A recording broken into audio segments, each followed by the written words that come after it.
I won't tell you whether it has a happy ending or a tragic ending, because, first of all, every story becomes boring once the ending is spoiled. Second of all, not telling you will make you more engaged in this one. Lastly, and I know it sounds like an excuse, but neither you nor I nor anyone can ever really know whether a story is happy or tragic.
I just really want to document this part because my brother, my brother surprised me with this meal.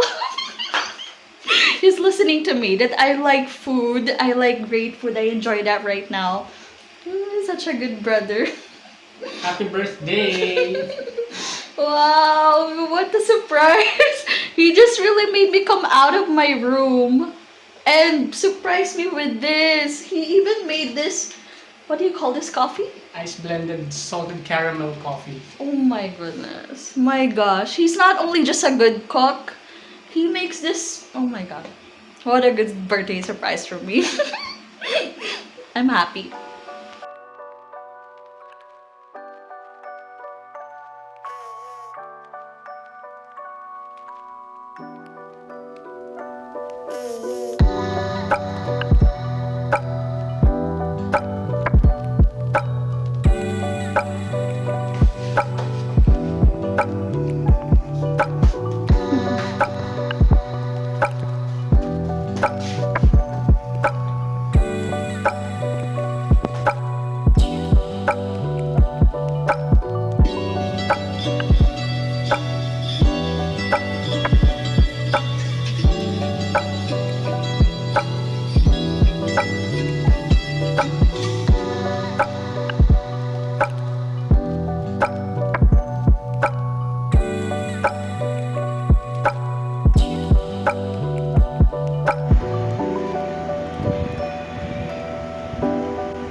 I guess this is just really me embracing and being unapologetic about the reality of me being predictable. Okay, I mean, we all know this. During the years of our youth, it's a given that we think this way, going against the norm, breaking the standards, deconstructing cliche. Those are the cool things when we're young, right? Right. But I guess this is just me really being resigned to adulting. I'm really at this age now where I see the charisma of convenience. It's so enticing to develop patterns, routines, to be predictable. It's also cool. Hmm? Yeah, that's just really me justifying why I'm doing the exact same thing that I did last year. Okay, which is last year I read books with purple shades on their cover designs. I really am obsessed with the books that have the color, my favorite color in them. I'm so sorry, but yeah. I read those two books that I have really, really great feelings about. One ended up becoming my number one favorite book of 2023, and another one is also something I wouldn't forget. It's translated Korean literature, so it really influenced me in picking these titles for this reading vlog. Almond by Won Pyong-sun. This is part of the purchases that I had on my birthday book haul last year, so of course I'm more driven that way to pick this one up. Finally, right? And I think that's one of my alibis for sort of delaying picking up books because as much as possible, I really want to head into them with as minimal expectations as much as I can. And part of that, for me, okay, for me, is forgetting what I know, forgetting what I remember about what the book is about. So you can just, I mean, if you're familiar about what Ahmad is about, right? So you can just imagine my surprise when I started the prologue and I'm like, I'm so impressed. Off the bat, an excellent first impressions of a book really takes you along in a sort of influence perception. Admittedly, yes, that's true. Um, it's hard. It's hard because for me, I consider it groundbreaking. As I turned the pages, I kept on asking myself, have I ever read something like this?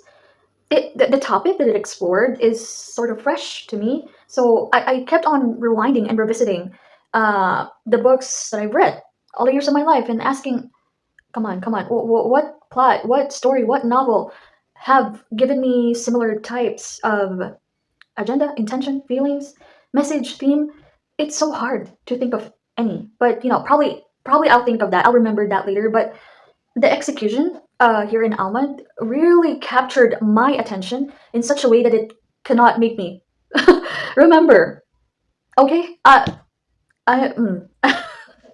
I'm so drawn when a book can make you feel like that because I'm almost quite sure that later on it will come to me. Okay, I will remember. Oh, okay, yeah, that book. Okay, that movie. Oh, okay, that series.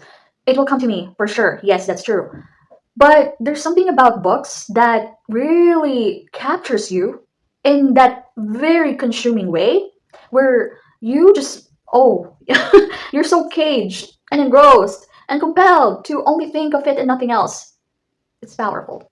But that's just me, of course, because along with the progression of the chapters, one thing that I also kept on reflecting and thinking about is where it would really take me. Because I is it just me? Whenever I read a novel, I kept on thinking, how is it gonna end? How is it gonna end? How is it gonna end? That's one of my toxic personality traits as a reader. Okay, and yeah, Almond triumph that way. It took me to a place that I haven't predicted. Welcome to the Yunamdong Bookshop by Wang Borum. This is quite getting the hype, right? It's really becoming well known, but I intentionally tried to distance myself from the reviews about this book because just like Ahmed, I really want to head into it without a lot of expectations. I really just picked this book because of the title. I'm so weak for any novel, any book that has book or any bookish related thing on their titles, okay? Self confess, okay? The first 100 pages of this book really sent me to a very euphoric state. I was so torn and conflicted, very presumptuous, assuming that I'm gonna be so chaotically devastated picking between these two books on which one will be my best book read in 2024. Okay, I'm that torn. Hmm? But then, but then, but then, the first 100 pages really captured so precisely the feeling, the joy of being a reader. Okay, of being a book lover, of being so drawn towards reading. I have no words. I was so impressed. All right. Mm. But then it came to a part where I don't know how it got there, but I guess in the process of her looking up which books to include on her list of books to sell, okay, um, she's always looking up articles on the net about which one is getting attention, okay, which one are the bestsellers, things like that. And along with that is the scenes on the literary industry. This particular news about a blogger posting about what he considers as bad writing, bad sentences. Yeah, his perception about bad writing sentences. So it garnered so much attention because he kind of fought with this particular publisher. Yeah, there's a lot of back and forth between sort of the fight until it ultimately led to this blogger getting published for his first ever debut book, and the title is How to Write Well. And he isn't a novelist, he isn't a writer, but that's his first book, How to Write Well. So I I kind of felt confused, honestly, with that part because oh my goodness, I'm gonna really sound like I'm nitpicking because honestly I am. Yeah, I was like, you are getting so much attention for your criticism. There's obviously an element of it being sort of romancy, which is not bad, okay, which is not bad. I was just really so perplexed because she thought of inviting him to like uh, a talk, invites him to the bookshop so that he can meet his readers, which again is not bad, okay? But then when one of her workers told her reference that author as her favorite author, I'm like, your favorite author is someone who started getting hype and attention because of criticism, even if they haven't really written something yet under their own name. And then eventually it came to a point even that she thought of having him conduct writing workshops, seminars at her bookstore. And the book told us that it happened, but didn't really give us insight about what took place on those writing workshops. So I guess this is really me, very roundabout, saying again, that very cliche advice to writers to show, not tell. Hmm? I'm not even an advocate of that because I believe in telling, the importance of telling along with showing. Okay, but this book really had me sort of aligning with the importance of that because it just kept on telling me without really showing me. Hmm? It's as if the book really wants to really tell me he's a great writer, he's a great published author, without telling me why, without telling me sort of proof as to what those writings are. You get what I mean? Oh my god, it's so I feel very bitchy and entitled right now just because I have written sort of a novella which has a writing workshop. Mm. So I honestly don't even know how come it still ranks quite formidably under the writing hashtag at Wattpad. Not that I'm referring to Wattpad as a very formidable source of reference for writing skills. No, I don't even know or understand how the algorithm or statistics work there. But I guess part of me is just really craving for more insights about writing that this author is referring to on why he's so regarded, why the book is telling me about him. Like, book make me understand why. And I also want to make sure that I'm not being misunderstood here. I'm not implying that just because you have never published a novel, a fiction novel of your own, that means you're no longer entitled to have opinions or things to say about what you think is good or bad writing. I'm not saying that, okay? That's quite elitist. Um, I guess I'm just really adhering towards that show not tell predicament. That's what's sort of making me struggle, right? But just because you're not a published author doesn't mean you don't have the right to say your opinions. I mean, why are we here at BookTube? Because we're here to voice our thoughts about what we think are great books and what we feel about reads that are not spectacular.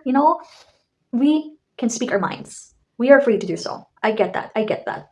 It's just really hard not to yearn or crave for something when that's what you're being told, when that's what's being shoved in your face. Like, if you're gonna tell me that this particular guy wrote How to Write Well as his first ever book, then maybe give me some snippets. Maybe tell me portions of it. Give me examples. That's all I ask. Just give me examples because I'm willing to listen. But yes, of course, I want to circle back because that's how this book ended ultimately. It really circumnavigated towards what and where it began, which is the love of reading. So I really, really appreciate it so much for really focusing on that.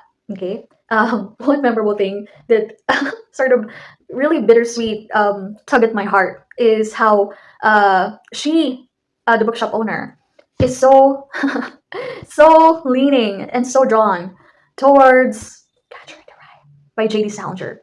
I know that it's a much contested book, right? There's a lot of divided opinions about it, but um, a lot of like very devoted fans that love Catcher in the Rye are really bound to feel that there's something special about that book. I've read that during my teenage years, so you can just imagine. You can just imagine how it has a very strong potential promise to shape young readers' minds. Okay, and what Welcome to Yunamdong Bookshop presented to me was how difficult book recommending is. Because with Catcher in the Rye, she indicated two instances, one towards the earliest parts, the earliest chapters, and one towards the middle point and towards the end. Because she felt like she recommended Catcher in the Rye incorrectly. One to a person who's already quite older in terms of age, who she felt like is not the demographic that book will appeal to, and therefore they haven't loved it as much as she did. And then another one who belongs to that demographic, a young boy, but someone who's not really a reader. My God. Her struggles and hardships in recommending books that she feels very, very passionate about, that she's really, really wanting to be loved by others, that really that's really something I resonated with, especially because we are in a country where reading is not a popular pastime. Come on, let's admit it, to be honest, right? And even more so because, and here's me again being annoying about linking things to writing, okay? This made me recall um, one of my published poetry at our college literary folio. So this is something, come on, this is before the K-12 era, okay? So I've written this poem, I think I was 18, 19 years old, okay? This is the annual literary folio because I'm a literary writer in college. So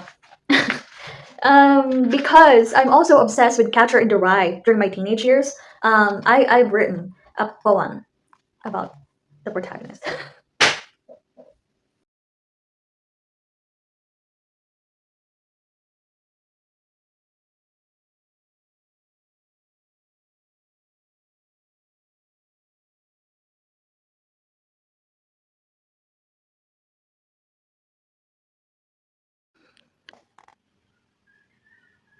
Where art thou, Holden Caulfield? You need to come back because I'm not done talking to you inside my head. You need to come back because the world, my world, is running short of storytellers that made sense. I have to find you because I need to tell you that you cannot catch everyone who falls, and it's okay. Because what you won't admit to all this time is that you needed someone to catch you too. Therefore, personally, what Welcome to the Yunangdong Bookshop triumphed for me personally is how it reminded me. It's such a striking reminder that it's as if it's telling me, it's talking to me, girl, this novel, this story is about reading, not about writing. Come on, focus. This is about the love of books. This is about reading, the passion for reading, the passion for books. Take away your prejudice about focusing always on the writing. This is about reading. That's what this book told me. And I loved it because of that. And that's September for me. Very good translated literary fiction. Wow, this is stellar. Stellar encounters because it made me remember and realize how there's so many languages a story can be told. But sometimes, ultimately, the language of our love for reading can be so definingly one of a kind, isn't it? So, whether we like convenience and patterns, or whether we are more biased towards breaking out of the box and unpredictability, our love for reading would always unite us, right? It's a beautiful feeling to feel. Thank you so much for watching. I hope you're also reading great books. See you again.